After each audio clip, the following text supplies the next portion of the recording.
Hey guys, it's Walt, K4OGO, or for one more day, Sierra Papa / K4OGO. I'm here in Poland. Tonight's my last night. I'm in the Gdansk airport, and I thought I'd put together a good video of everything that it took for me to operate here in Poland, as well as what I brought, what I did, how I went about it, and then just a general overview of this wonderful 6-week trip I've had here in Europe. So stick around.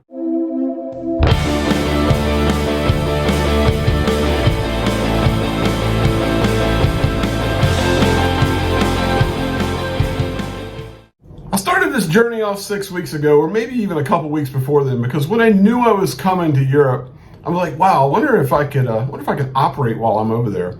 So I did some research and went to the AARL website, and there's some great information there about operating in Europe.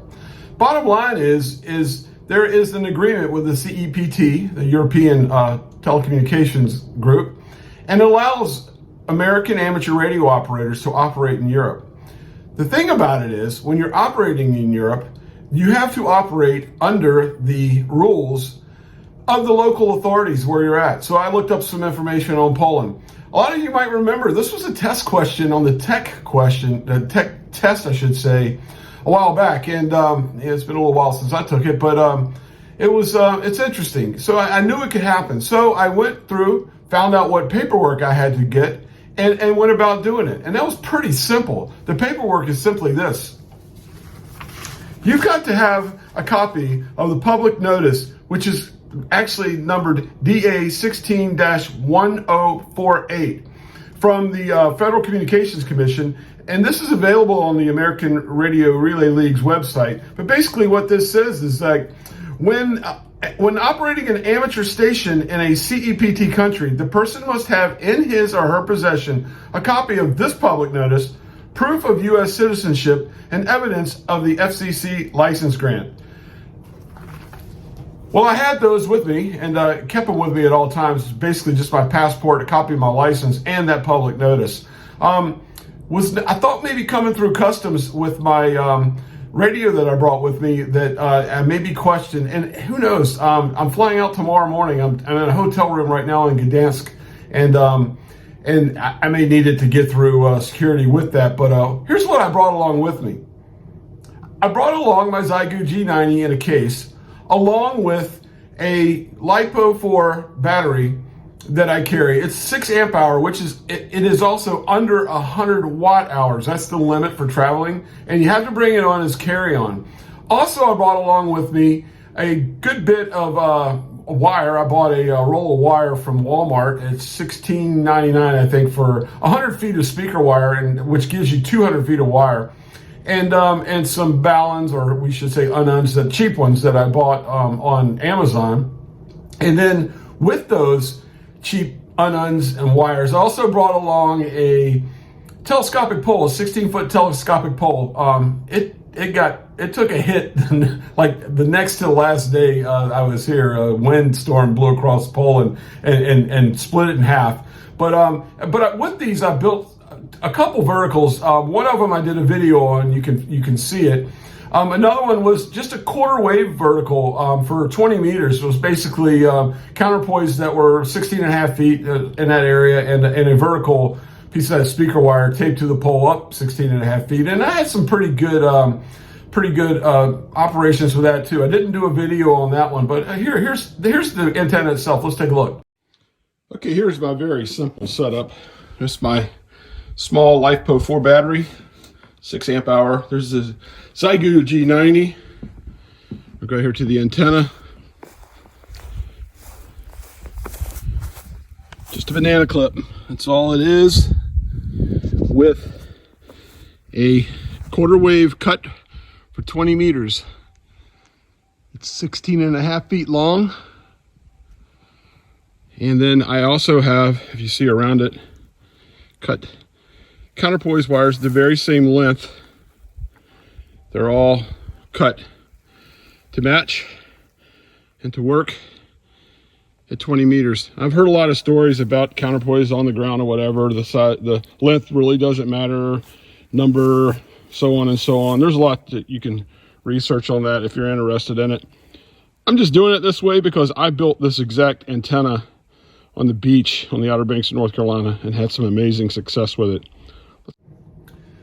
The real stars of the show, though, were two wires that I couldn't build at home. I live in a HOA situation, a top floor condo, so I can get a vertical, but I cannot do long wire or horizontal antennas.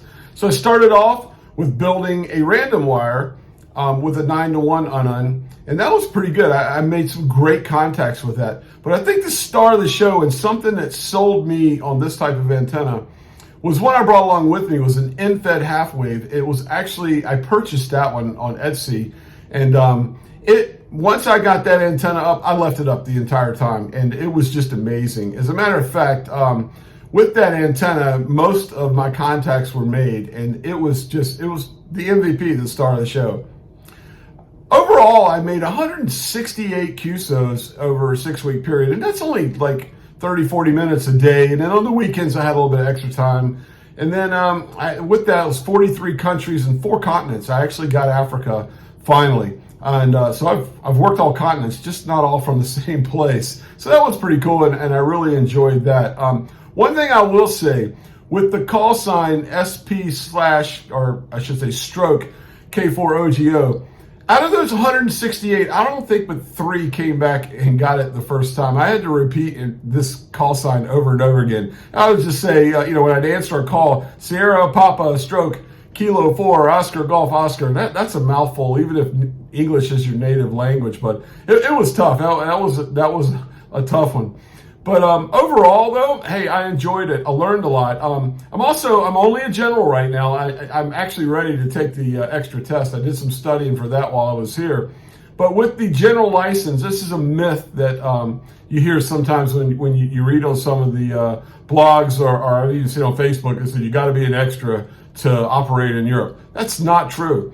Generals can operate also under this agreement. The thing is, we have to operate with the CEPT novice license restrictions. So what that did was it took away 17 and 12 meter bands away from me. But what it also did was opened up the entire 20 meter band, which was really cool. I got privileges below the area that the generals use in the United States. So that was neat. I made quite a few contacts down in that part of the band.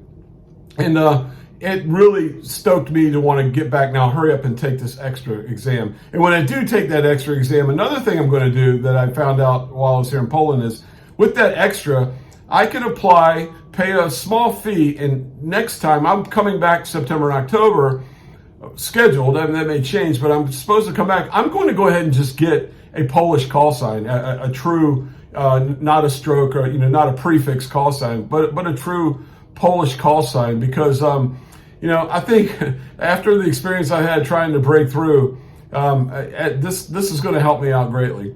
Another really cool thing that I did while I was here was did a lot of listening to medium wave, especially in the morning. I'd get up and it would still be, it'd be the crack of dawn, still a little dark, and I could listen to radio stations from the UK in English, and that was kind of cool. As I drove to work each morning, I could do that. Also, as you know, the conflict right beside us here with the Ukraine and with Russia, with that conflict going on, a lot has been happening in the shortwave world.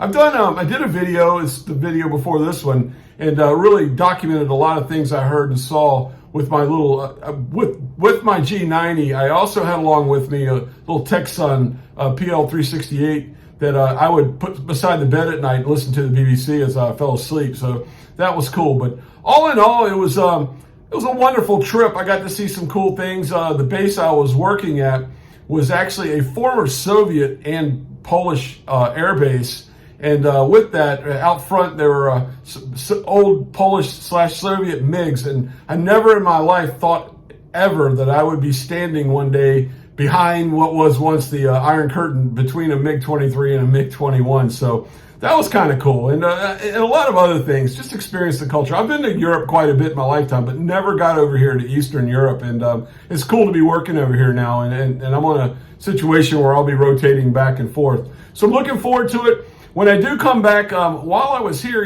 the per diem money I made, I bought a few toys. I've got a couple QRP transceivers that I purchased, and also while I was there, I purchased some stuff to play around with when I get home, because hey, it's going to be springtime here real soon, if not now, on the East Coast where I live in Virginia Beach, and looking forward to getting back out on the beach and do what I really love the most, and that's portable by the ocean. Anyway, that was it. That's a breakdown of my trip here, and had a blast. Looking forward to it, getting home. Really looking forward to getting home, but looking forward to using the lessons I learned, and when I come back next time, trying something different.